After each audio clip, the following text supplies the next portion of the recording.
کعب کے سامنے یہ سورت پڑھ کر سنائیں۔ اور آپ جانتے ہیں کہ ایمان کا یہ خاصہ ہے، یہ ایمان کی پہچان ہے کہ جب صاحب ایمان کے سامنے قرآن پاک کی تلاوت کی جاتی ہے تو اس کے ایمان میں اضافہ ہوتا ہے، اس کا ایمان بڑھتا ہے، اس کے ایمان میں ترقی ہوتی ہے۔ حضرت ابی بن کعب رضی اللہ تعالیٰ عنہ کے ایمان کے ثابت رہنے کے لیے اور اس میں استقامت اور مضبوطی کے لیے اللہ تبارک و تعالیٰ نے اس بات کا حکم دیا کہ آپ ابی بن کعب کے سامنے یہ سورت پڑھیں۔ دوسرا جواب یہ دیا گیا ہے کہ ابی بن کعب رضی اللہ تعالیٰ عنہ کا حافظہ بہت مضبوط تھا،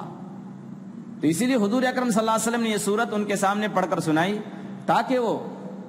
اس کو سن لیں اور دوسرے صحابہ تک اس سورت کو پہنچا دیں جن کو یہ سورت معلوم نہیں تھی اس وقت تک۔ تیسرا جواب یہ دیا گیا ہے جو شمس پیرزادہ صاحب نے دعوت القرآن جلد 3 میں اس سورت کی تفسیر میں ذکر کیا ہے کہ حضرت ابی بن کعب رضی اللہ تعالیٰ عنہ خود اہل کتاب میں سے تھے، خود اہل کتاب میں سے تھے، اور اس سورت کے اندر اہل کتاب کا ذکر ہے۔ اہل کتاب سے مراد صرف 2 گروہ ہیں، جن میں سے ایک گروہ کو یہودی کہا جاتا ہے اور دوسرے گروہ کو کرسچن یعنی عیسائی کہا جاتا ہے۔ اہل کتاب صرف انہی 2 گروہ کو کہا جاتا ہے۔ علماء تفسیر فرماتے ہیں کہ جب ان دونوں گروپ کے لوگوں نے، یہودیوں نے اور عیسائیوں نے اپنی کتاب کو بالکل بدل کر رکھ دیا، مسخ کر کے رکھ دیا، اس کی شکل بگاڑ دی اور اس کے اندر اپنی طرف سے کچھ گھٹا دیا اور کچھ بڑھا دیا، اپنی چاہت اور خواہش کی چیزیں رکھ لیں اور باقی چیزیں نکال دی، پھر بھی اللہ تبارک و تعالیٰ ان کو اہل کتاب کیوں کہتا ہے؟ یعنی یہ وہ لوگ ہیں جو کتاب والے ہیں، جن کو کتاب دی گئی، جبکہ ان کی کتاب اصلی شکل میں موجود نہیں ہے، جیسا کہ تورات اور انجیل نازل ہوئی تھی۔ علماء تفسیر فرماتے ہیں کہ چاہے ان لوگوں نے اپنی کتاب میں خوب تبدیلی کر دی، بدل کر رکھ دیا اور اس کو مسخ کر کے رکھ دیا، تحریف کر دی، اس کو بگاڑ کر رکھ دیا، اس کے باوجود دوسرے مذہبوں کے مقابلے میں صرف یہی 2 گروپ ایسے تھے، یہی 2 قسم کے افراد ایسے تھے اور ہیں جن کے پاس آج بھی کتاب موجود ہے، آج بھی موجود ہے جن کے پاس، چاہے وہ بگڑی ہوئی شکل میں موجود ہو لیکن ان کے پاس کتاب موجود ہے۔ یہ الگ بات ہے کہ وہ تورات نہیں ہے، وہ انجیل نہیں ہے جو بائبل کی شکل میں موجود ہے، اس لیے ان کو اہل کتاب کہا جاتا ہے۔ اس کے علاوہ علماء تفسیر فرماتے ہیں کہ کسی بھی گروہ کو اہل کتاب نہیں کہا گیا، حالانکہ آگ کی پوجا کرنے والے جو مجوسی ہیں، جو آگ کی پوجا کرتے ہیں، ان لوگوں کا بھی وجود تھا اور ان کے پاس بھی کتابیں تھیں،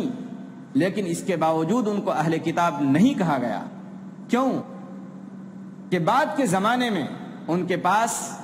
مجوسیوں کے پاس، آگ کی پوجا کرنے والوں کے پاس کتاب کی شکل میں باقاعدہ کوئی کتاب نہیں رہی، سوائے یہودیوں کے اور سوائے عیسائیوں کے۔ بہرحال ان 2 گروپوں کے علاوہ، ان 2 مذہبوں کے علاوہ، یعنی یہودیوں اور عیسائیوں کے علاوہ کسی بھی گروپ کو، کسی بھی مذہب کو اہل کتاب نہیں کہا گیا۔ مشرکین سے مراد کون مشرک ہیں؟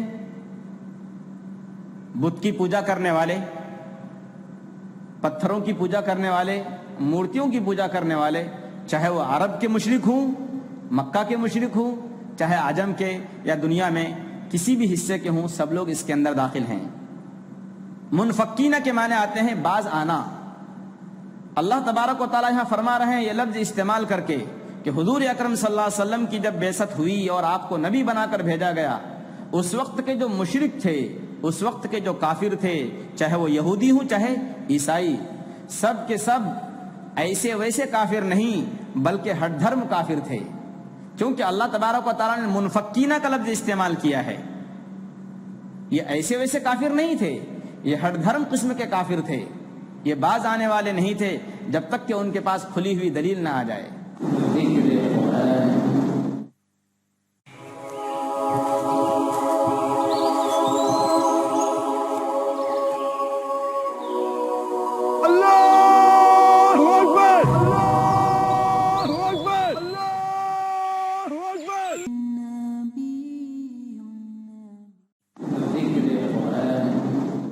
تو 3 گروہوں کا ذکر کیا جا رہا ہے، یہودیوں کا،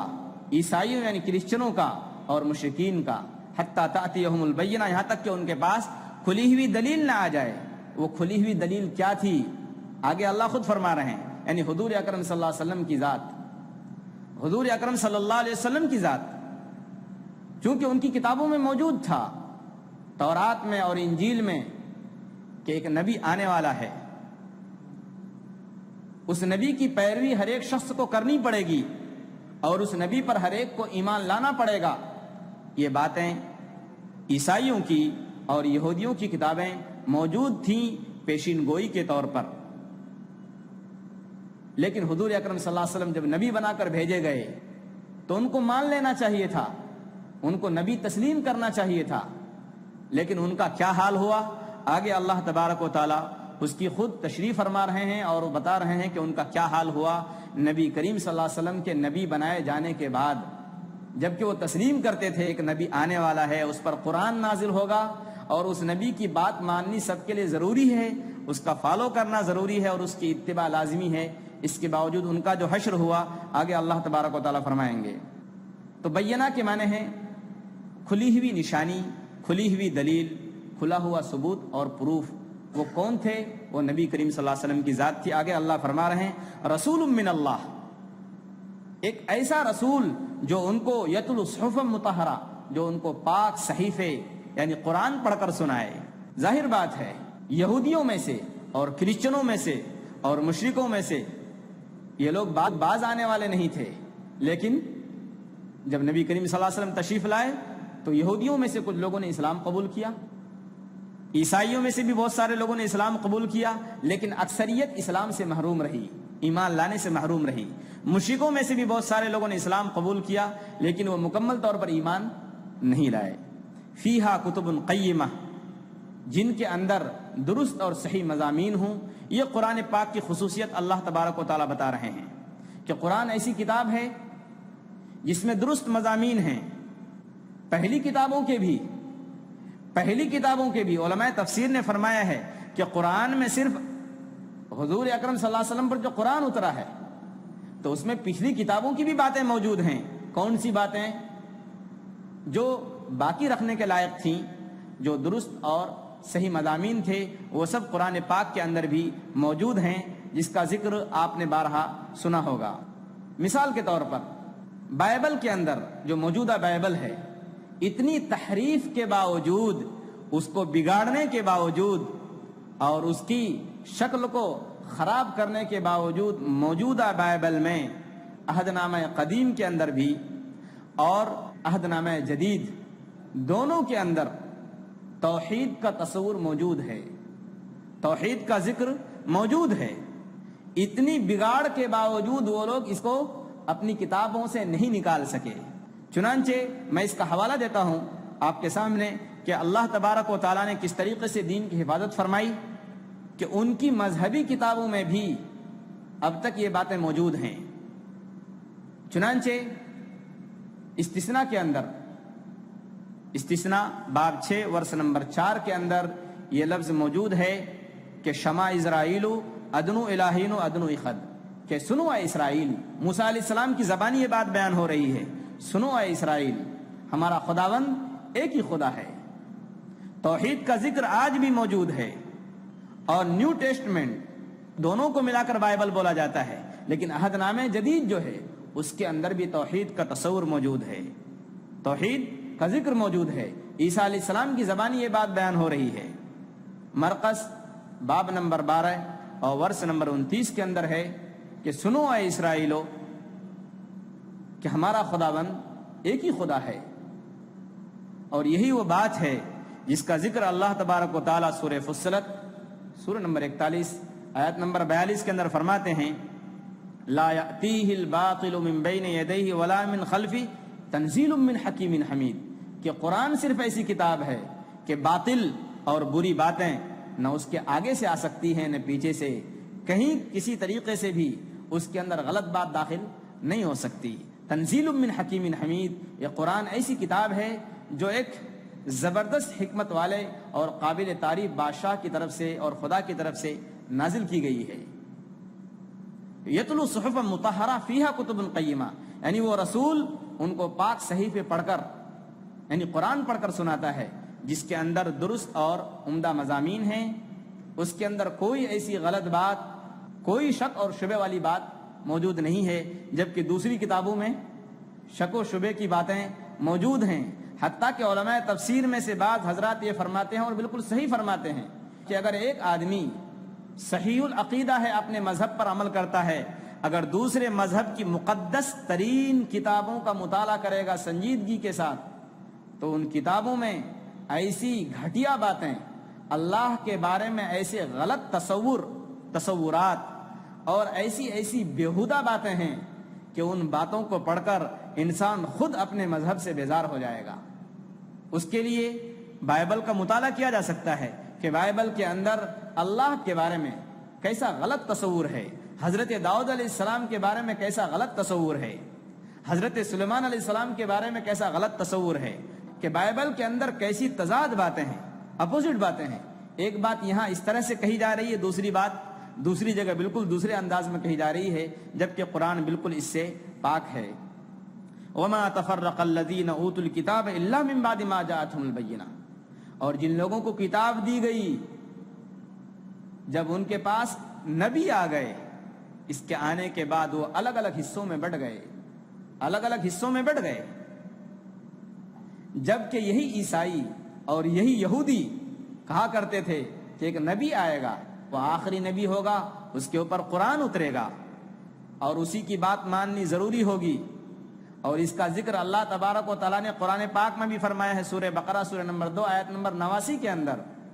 وَلَمَّا جَاءَهُمْ كِتَابٌ مِّنْ عِندِ اللَّهِ مُصَدِّقٌ لِمَا مَعَهُمْ وَكَانُوا مِنْ قَبْلُ يَسْتَفْتِحُونَ عَلَى الَّذِينَ كَفَرُوا فَلَمَّا جَاءَهُمْ مَا عَرَفُوا كَفَرُوا بِهِ فَلَعْنَةُ اللَّهِ عَلَى الْكَافِرِينَ، کہ جب ان کے پاس ایک کتاب آئی جو تصدیق کرنے والی تھی اس کتاب کی بھی جو ان کے پاس موجود تھی، یعنی تورات کی اور انجیل کی، اور ان یہودیوں اور عیسائیوں کا حال یہ تھا کہ یہ کافروں کو کہا کرتے تھے، مشرکوں کو مکہ کے، کہ دیکھو ہماری تم سے ابھی لڑائی ہو رہی ہے، تم ہم کو ستا لو جتنا ستانا چاہتے ہو، لیکن ایک نبی آئے گا، چونکہ ہم اس نبی کے ساتھ ہوں گے تو اس نبی کو کامیابی ملے گی، لہذا ہمیں بھی کامیابی ملے گی۔ جب وہی نبی آیا تو انہوں نے انکار کر دیا۔ اس کی سب سے بڑی شہادت، سب سے کھلی ہوئی شہادت اور گواہی وہ ہے جو حضرت صفیہ رضی اللہ تعالیٰ عنہ ام المؤمنین نے دی ہے۔ ام المؤمنین حضرت صفیہ رضی اللہ تعالیٰ عنہ فرماتی ہیں، وہ خود ایک یہودی عالم کی بیٹی ہیں اور ایک بہت بڑے یہودی عالم کی بھتیجی ہیں حضرت صفیہ رضی اللہ تعالیٰ عنہ۔ سیرت ابن ہشام جلد 2 صفحہ 165 کے اندر ابن ہشام نے لکھا ہے، یہ پورا واقعہ ذکر کیا ہے۔ حضرت صفیہ رضی اللہ تعالیٰ عنہ کہتی ہیں کہ نبی کریم صلی اللہ علیہ وسلم جب مدینے تشریف لائے تو میرے باپ اور میرے چچا جو دونوں عالم تھے، یہ دونوں نبی صلی اللہ علیہ وسلم کے پاس گئے، نبی صلی اللہ علیہ وسلم سے بہت دیر تک بات کی۔ نبی صلی اللہ علیہ وسلم سے بات کرنے کے بعد دونوں واپس آئے تو میں نے کان لگا کر ان دونوں کی باتیں سنی۔ میرے چچا نے سوال کیا میرے باپ سے، کہو کہ یہ نبی کیسا ہے؟ تو میرے باپ نے کہا کہ یہ نبی سچا ہے۔ میرے چچا نے پھر پوچھا کہ کیا یہ وہی نبی ہے جس کی خبریں ہماری کتابوں میں دی گئی ہیں؟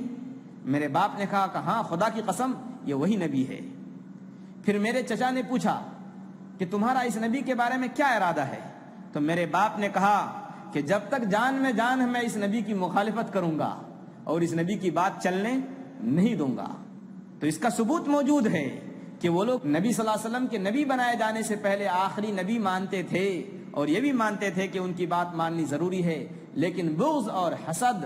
اور جلن کی وجہ سے نبی صلی اللہ علیہ وسلم جب نبی بنائے کر بھیجے گئے تو ان لوگوں نے نبی کریم صلی اللہ علیہ وسلم کا انکار کر دیا۔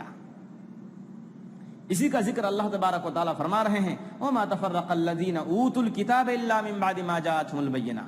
اور جن لوگوں کو کتاب دی گئی تھی ان کا حال یہ ہو گیا کہ جب ان کے پاس بینہ آ گیا، کھلی دلیل آ گئی، واضح دلیل آ گئی، یعنی اللہ کا رسول، تو وہ لوگ الگ الگ فرقوں میں بٹ گئے، الگ الگ فرقوں میں بٹ گئے۔ کچھ نے تو کیا کہا کہ عیسیٰ اللہ کے بیٹے ہیں، کچھ نے کہا کہ نہیں 3 خدا ہیں، کچھ نے تو یہ کہا کہ عزیر اللہ کے بیٹے ہیں، اور اس کے ساتھ ساتھ ان لوگوں نے نبی کریم صلی اللہ علیہ وسلم کی